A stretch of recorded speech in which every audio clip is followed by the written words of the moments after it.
This is a follow-up for my video I did on that send company. I did try them to let everybody know, and a couple of issues I had with it. They sent me this email about the complications from cutting from what the file that I sent. What I sent was a couple copies of the same part, because I wanted two copies of one part. And one issue was they said just send one. If you want one part, just do one CAD file per part, and the quantities, add in the quantities part of it.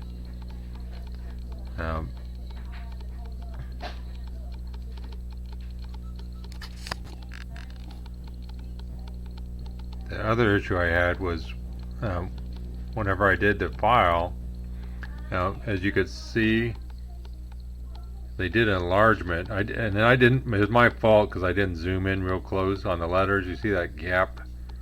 That you have to double check all your lines to see that they, do a fillet on every single corner to make sure you don't have this. You don't have a gap, because I had a gap there, and I had a gap right there.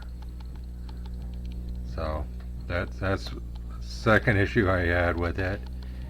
And the other issue was I had a couple holes that I wanted them to put a little hole on it, and I called out for stainless steel 1/8 of an inch thick. So if you have it, whatever material you're planning to put a hole in it, make sure that the hole diameter does not go less than 50% of the thickness of the material. So just a couple of tips I had on anybody planning on doing this. So I'm still waiting on it to come back, so hopefully I can include that part with the video. Right. I found this bottle of the Naval Jelly Rust Dissolver by Loctite, and it shows you how long it's been sitting around.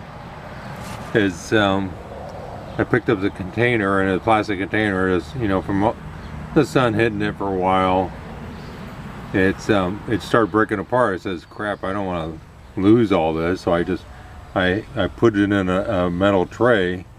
It's just a big old clump, but it's still, after years sitting in that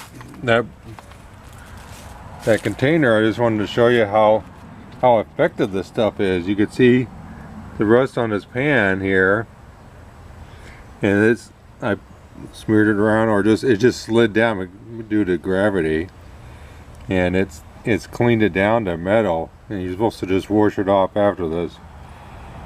But I'm going to have to find another container for the glob, because I wanted to put the rest of it on my on the rear end.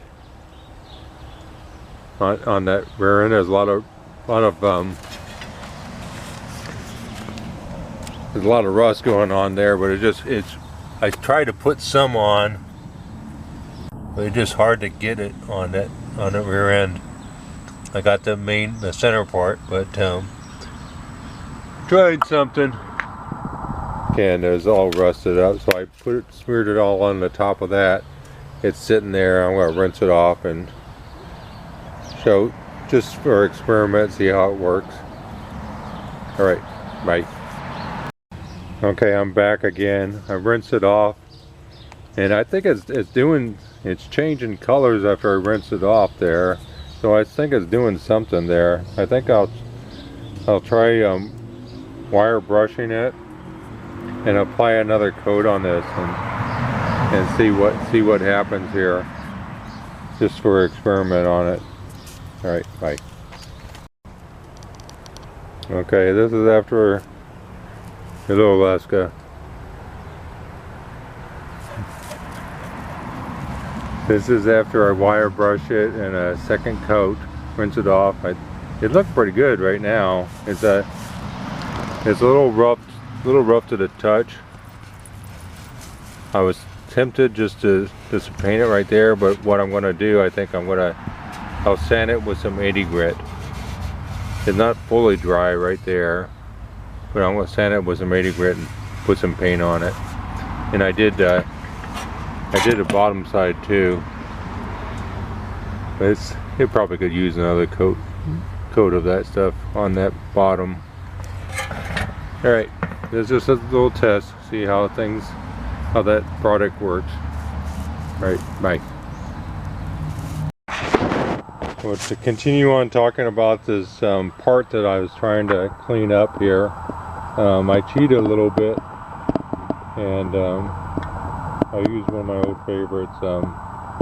After I sanded it down, I used this Rust-Oleum Rust Reformer, which I like this product. I still have to spray this on the back side, but this is the back side of this part, just with one coat of that jelly, that Loctite jelly, naval jelly, and I sanded on it a little bit, so I'm going to use some of the brush reformer on that still, and then I'm going to paint it. My wife also got some rust reformer with it's like a gel type of spray. Maybe I will use that stuff, so I'll see how that works out. All right.